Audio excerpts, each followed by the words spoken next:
ನೋಡು, ಎಷ್ಟು ಸಾರಿ ದೇವರಿಂದ ಬಿಟ್ಟು ಹೋಗಿದ್ಯಾ, ಆದ್ರೆ ಒಂದು ಸಾರಿ ದೇವರಿಂದ ಬಿಟ್ಟಿದ್ದಾನ. ದೇವರ ಚರ್ಚ್ ನೀನ್ ಬಿಟ್ಟಿದ್ದೀಯ ಬಾಳ ದಿನ, ಪ್ರಾರ್ಥನೆ ಬಿಟ್ಟು ನೀನ್ ಬಾಳ ದಿನ ಇದ್ದಿದ್ದು ಉಳಿದಿದ್ಯಾ, ದೇವರ ಅಪೋಸಿಟ್ ನಿನ್ ಧೀರವಾಗಿದ್ದು ಉಳಿದಿರ್ಬೋದು. ಆದ್ರೆ ದೇವರು ಮತ್ತೆ ನಿನ್ನನ್ನು ಪ್ರೀತಿ ಮಾಡ ಕರಿತಾ ಇದ್ದಾನೆ.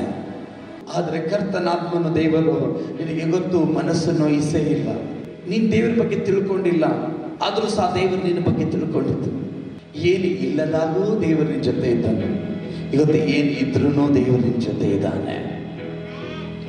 ಯಾವ ನಶೆದಲ್ಲಿ ನೀನು ಮುಳುಗಿದೆಯೋ, ಯಾವ ಕೆಲಸಗಳಾಗಲಿಲ್ಲ ಅಂತ ಕುಡಿಯಕ್ಕೆ ಕಲಿತಿದೆಯೋ, ಯಾರು ಪ್ರೀತಿ ಮಾಡಕ್ಕಾಗಲ್ಲ ಅಂತ ಕುಡಿಯೋದು ನನ್ನ ಚಟಗಳಿಂದ ಹಾಕೊಂಡಿದೆಯೋ, ಯಾವ ಚಟಕ್ಕಾಗಿ ದೇವರ ವಿರುದ್ಧಾಗಿ ಜೀವನ ಇವತ್ತು ಮಾಡ್ತಾ ಇದೆಯೋ, ಬಿಟ್ಟಿ ಬಾಹರಗಳು, ಅದರಿಂದ ಬಿಟ್ಟಿ ಬಾಹರಗಳು. ದೇವರು ನಿನಗೆ ದಿನವಾಗಿ ಕಾಯ್ತಾ ಇದ್ದಾನೆ. ಇವತ್ತು ದೇವರನ್ನೇ ಬಿಟ್ಟಿದೀಯಾ, ಅದ್ರ ಚಟಗಳನ್ನು ಬಿಟ್ಟಿಲ್ಲ.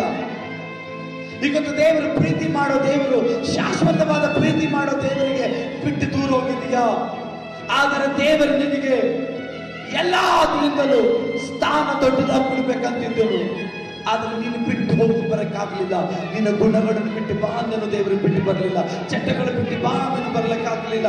ಇವತ್ತು ದೇವರು ಪಾಪದಲ್ಲಿರುವಂತ ನೀನು ಅದರಿಂದ ಬಿಟ್ಟು ಬಾ ಅಂತ ಹೇಳ್ತಾ ಇದ್ದಾನೆ ಅಂತ ಬಹಳ ಜನ ಅಳುತ್ತಾ ಇದ್ದೀರಾ. ದೇವರು ಕರೀತಾ ಇದ್ದಾನೆ, ಮತ್ತೆ ಹಿಂತಿರುಗಿ ಬಾ ಮಗನೇ, ಮತ್ತೆ ಹಿಂತಿರುಗಿ ಬಾ ಮಗನೇ. ಇವತ್ತು ದುಃಖ ಹೋಗಿ ನಿನಗೆ ಆನಂದ ಬರುತ್ತದೆ. ಇವತ್ತು ಆನಂದಕ್ಕಾಗಿ ನೀನು ಕಾದು ಕೊಡಬೇಕಾದ್ರೆ ಆನಂದ ಎಷ್ಟು ದುಡ್ಡು ಕೊಟ್ಟರು ಆನಂದ ಸಿಗಲ್ಲ. ನಿನಗೆ ಕೋಟಿ ಅನ್ಕೋಟಿ ನಿನ್ನ ಹತ್ರ ದುಡ್ಡು ತಂದು ಕೊಟ್ರು ಸಂತೋಷ ಪಡು ಅಂದ್ರೆ ಸಂತೋಷ ಪಡಕ್ಕಾಗಲ್ಲ.